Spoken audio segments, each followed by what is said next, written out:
اعوذ باللہ من الشیطان الرجیم بسم اللہ الرحمن الرحیم رب اشرح لی صدری ویسر لی امری واحلل عقدۃ من لسانی یفقہوا قولی۔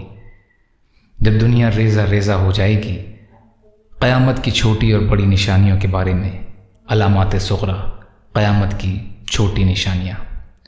50ویں، لوگوں کا موت کی تمنا کرنا۔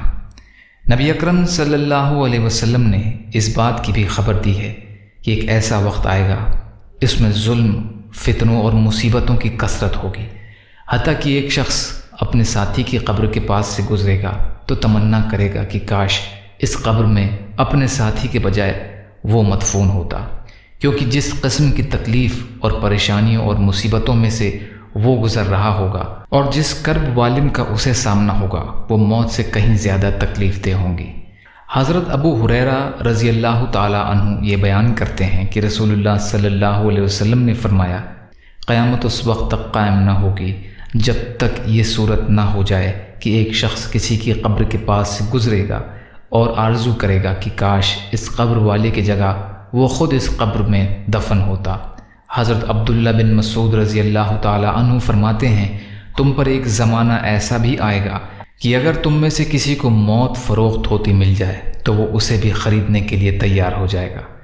یہ حدیثیں ان احادیث سے معروف نہیں ہیں جن میں موت کی تمنا کرنے سے منع فرمایا گیا ہے، جیسا کہ نبی اکرم صلی اللہ علیہ وسلم کا فرمان ہے کہ تم میں سے کوئی شخص مصیبت کے نازل ہونے کی وجہ سے موت کی تمنا نہ کرے۔ یہ نبی اکرم صلی اللہ علیہ وسلم کی پیشن گوئی کی صداقت کی دلیل ہے۔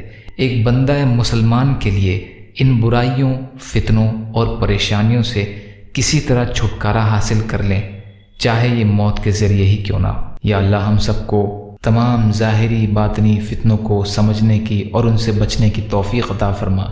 یا اللہ ہم سب کو ثابت قدم رکھ۔ یا اللہ ایمان کو مضبوط کر دیجئے۔ یا اللہ صبر کرنے والا، شکر کرنے والا اور اچھی طرح عبادت کرنے والا بنا۔ یا اللہ آپ کی خوشنودی والی شہادت کی موت کا درجہ عطا فرما۔